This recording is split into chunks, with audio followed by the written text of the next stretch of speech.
আমরা এই মুহূর্তে রাজগীরের দিকেই যাচ্ছি। দূরে রেল লাইন আর এপাশে ওপাশে দুদিকে পাহাড়।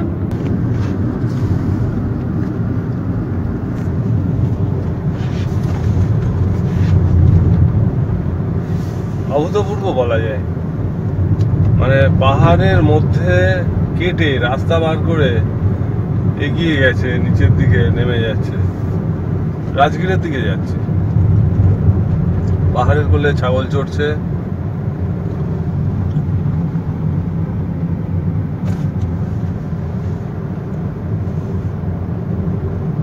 ছবির মতো বলা যায়। কি অদ্ভুত। আচ্ছা রোজিনা, তুমি বোধহয় সেই মজাটা করতে চাইলে একবার, না জোরেই বলো, কোনো অসুবিধা নেই। আমার দর্শকরা সবাই আমাকে ঘরের লোকের মতোই মনে করেন। কি অদ্ভুত কি অদ্ভুত তুমি বলতে গিয়ে একবার বলে থেমে গেলে। তো যাই হোক, কি অদ্ভুত তো বটেই। জগতে এমন অনেক কিছু দৃশ্য বা ঘটনার সম্মুখীন আমরা হই যে আনমনে আমাদের মুখ দিয়ে এই শব্দগুলো বেরিয়ে আসে।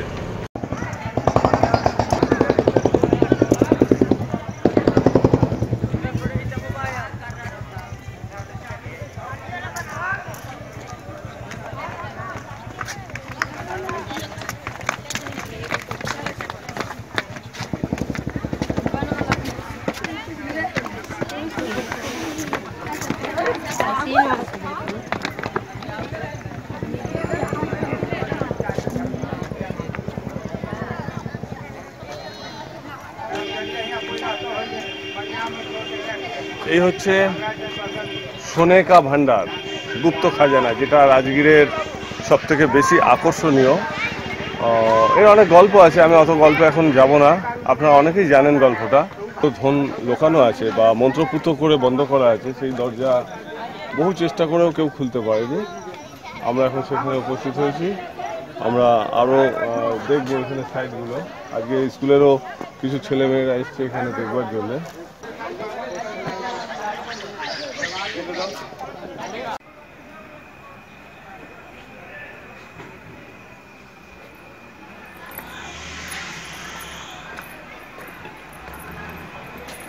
কি করছেন স্যার ওখানে?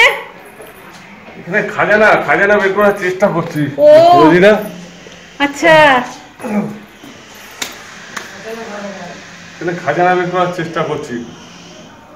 গুপ্তধন লুকানো আছে। খুলজা সিমসিম মন্ত্র তো জানি না, জানলে বলতাম যে চিজিং ফাঁক, এরকম কিছু ব্যাপার আছে যার জন্য আজ অব্দি কেউ খুলতে পারেনি।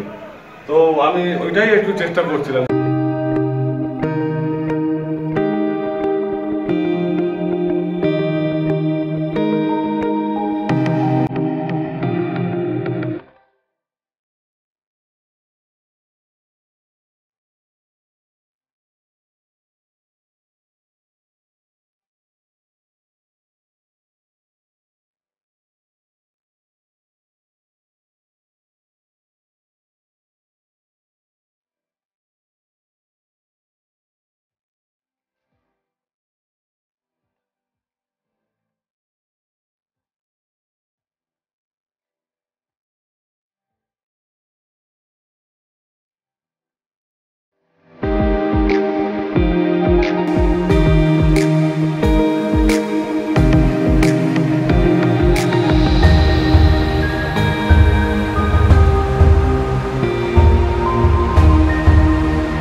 তার ছেলে আজাদ শ্বশুর খুব সাংঘাতিক ছিল, বাবাকে জেলে পাঠিয়ে দিয়েছিল, এবং তার মাতা কৌশল্যা ছেলের উশৃঙ্খলতার জন্যে তার যত সম্পত্তি ছিল সব এক সাধুকে দিয়েছিল। কিন্তু সাধু সেই সম্পত্তি কি করবে? তিনি কি করলেন? সেই সব সম্পত্তি এর ভেতরে সব ঢুকিয়ে দিলেন এবং মন্ত্রমুগ্ধ করে পাথর বন্ধ করে দিলেন। এই পাথর কিন্তু কোনো কিছু দ্বারা খুলবে না, শুধুমাত্র সেই মন্ত্র পাঠ করলে তবেই খুলবে। সিম সিম খুলিয়া আলিবাবা চল্লেশ্বরের মতনই একটা মন্ত্র আছে, যেটা খুললে বললে তবেই এটা খুলবে, নচেত খুলবে না। ব্রিটিশরা অনেক কামান দেখেছে, চেষ্টা করেছে, কিন্তু খুলতে পারেনি। ভারত সরকারও চেষ্টা করেছিল। এই হচ্ছে দরজাটা। রোজিরা, তুমি একটুখানি ফোকাস করো। অনেক চেষ্টা হয়েছে। এই হচ্ছে, দেখাও তুমি এই রেখা বরাবর, এই হচ্ছে সেই দরজাটা। এখান থেকে এই এই চলেছে। তো এটা অনেক চেষ্টা হয়েছে, বোঝা যাচ্ছে দেখে যে অনেক চেষ্টা হয়েছে, কিন্তু কিছু করতে পারেনি। ওখান থেকে কামান দাঁড়া হয়েছিল, অনেক কিছু করা হয়েছে, কিন্তু খোলা যায়নি। কত টাকার সম্পত্তি আছে। এবং শোনা যায় গৌতম বুদ্ধ ত্রিপিটক যে গ্রন্থ, সেটাও কিন্তু এর মধ্যে বসে লিখেছিলেন। 3 মাইল ব্যাপী একটা সুড়ঙ্গ আছে এর মধ্যে। তুমি একটু ঘুরিয়ে দেখো আমার দর্শকদের। এই খাজানার গুপ্ত জায়গা অনেকেই জানেন, হয়তো অনেকে এসেছেন, কিন্তু যারা আসেননি আমি তাদের জন্যই এই ভিডিওটা শুট করছি।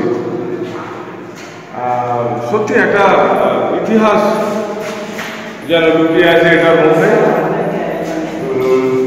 ইতিহাসই বলবো, অভিশপ্ত ইতিহাস। শুধু ইতিহাস নয়, অভিশপ্ত ইতিহাস। একটা করে প্রদীপ জ্বালিয়ে রাখা হয়েছে কোনায়। চাল একটু সরে এসো। হচ্ছে বিষয়টা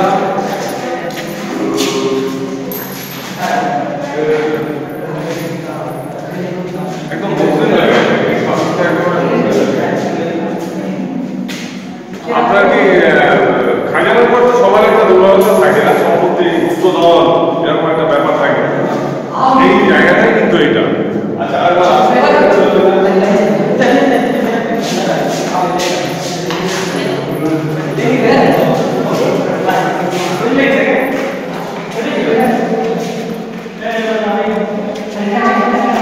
অনেক ইতিহাস আছে, অনেক সেই মোগল সম্রাটদের সময়কার অনেক ইতিহাস।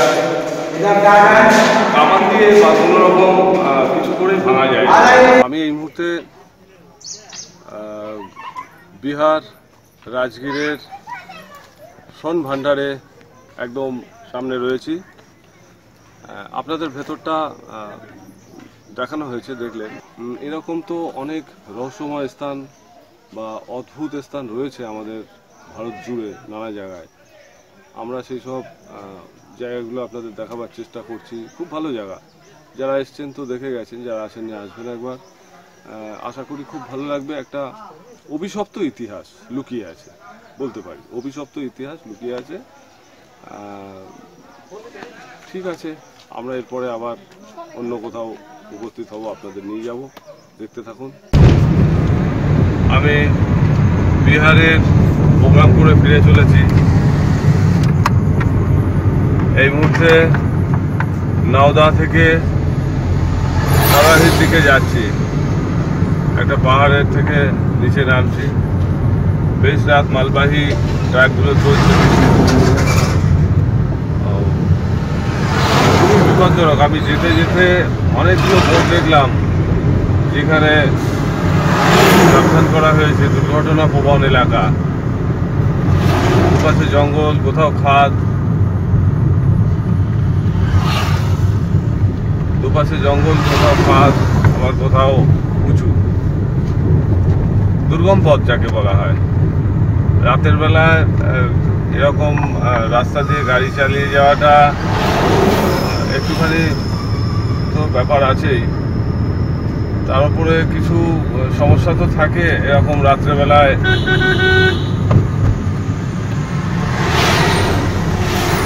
এখানে অনেক এদিকে ওদিকে গরু মোষ দেখছি রাস্তার পাশে পাশে এরা থাকে। জানি না এরা হয়তো দল ছাড়া হয়ে গিয়ে দলছুট হয়ে গিয়ে এখানে হয়তো দাঁড়িয়ে পড়ে। খুব বাঘ, রাস্তাগুলো ভীষণ বাঘ।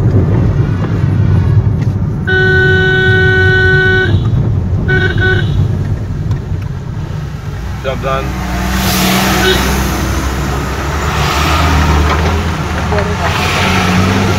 গভীর রাতের দিকে ট্রাকই চলে এখানে। আপনারা হয়তো অনেকে ভাবেন খুব মজাতে খুব আনন্দের সাথে আমাদের নির্বিঘ্নে প্রোগ্রাম করতে হয়। দুর্ঘটনা সমাদিত ক্ষেত্র মানে প্রচুর দেখা যাচ্ছে যেসব দুর্ঘটনা প্রবণ এলাকা।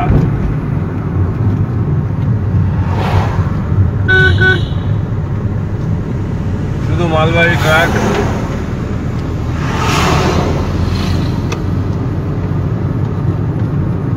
রিফ্লেক্টরের আলোগুলো জ্বলছে।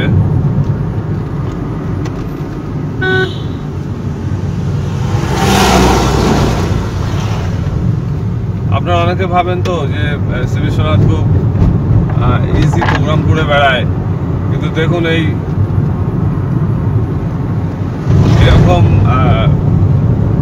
একটু গভীর রাতের দিকে এক জায়গা থেকে আরেক জায়গা অচেনা জায়গায় রাস্তায় অনেক কিছুই সমস্যা থাকে।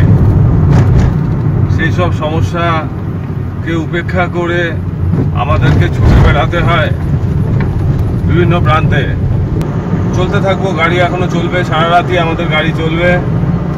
আবার কখনো কোথাও প্রোগ্রামে দাঁড়িয়ে পড়বো, আপনাদের সঙ্গে দেখা হবে। ভালো থাকুন সবাই, ধন্যবাদ, শুভরাত্রি।